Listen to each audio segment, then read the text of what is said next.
David Haigh, Chairman and CEO, Brand Finance. Who you are, David? I'm an arts graduate that became an accountant, and I realized I liked both marketing and finance, so I set up a company called Brand Finance, and we help marketing people win arguments about investment in their brands. And why Brand Finance? Why need somebody like your organization? Well, I trained at Pricewaterhouse. I worked for a long time as a finance director, and it's fairly obvious that marketing people find it very hard to communicate with finance people.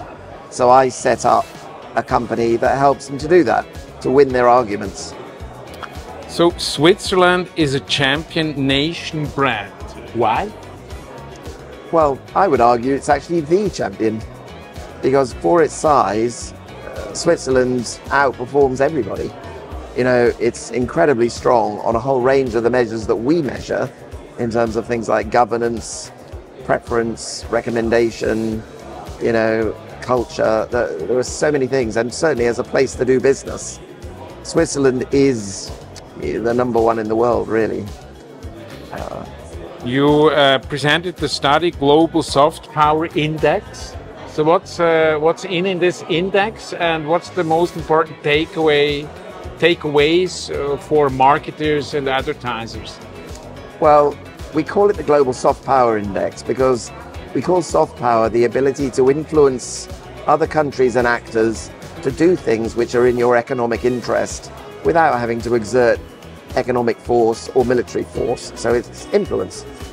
And so we measure against 8 different groups of questions what people think about different countries, and you know how good people think they are and what difference it makes to them in terms of their influence over decision making. So someone, for example, like Ireland punches well above its weight because people like Ireland, they sympathize with the culture and so on. And Switzerland is the same. Switzerland punches miles above its weight in terms of influencing people. You just mentioned also boring is the new sexy. I think it's somebody else. Yeah, I have to say, saying. Boring is the new sexy was coined by someone Swiss. So this isn't an English person attacking the Swiss. Alexander Edelman just used it to describe what he sees as Switzerland's great strength. You know, Switzerland is very good at things in a very understated way. And what's the potential behind this? To be boring, the potential for Switzerland as a brand? I think the potential is, generally Switzerland has very good innovation and incremental improvement in most sectors that it works in. It's very, very good at the fundamentals.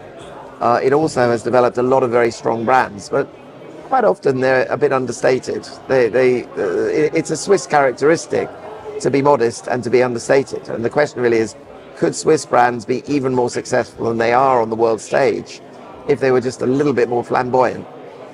Now, Switzerland was not that successful at the Cannes Lions. So when it comes to creativity, from the advertising standpoint, and we see behind it's IAA, it's International Advertising Association. So what role plays creativity? Yes, I mean, I think there are a lot of very creative individuals in Switzerland, but the business culture has a tendency to be very conservative and it constrains what they're able to do. So I don't think that is a very easy place for outstanding creativity to thrive. Whereas in Britain or America, people are contrarian, they do all sorts of weird things, nobody stops them.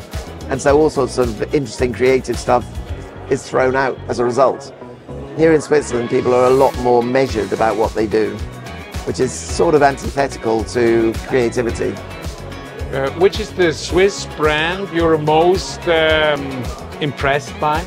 Personally? Yes? Lindt. I love Lindt. David, many thanks. Full stop. Chocolate. Swiss chocolate is fantastic, and Lindt chocolate, well, I'm sprungly, you know, it's really, really good brand. Many thanks for your insights. You shared. That's okay. You're welcome.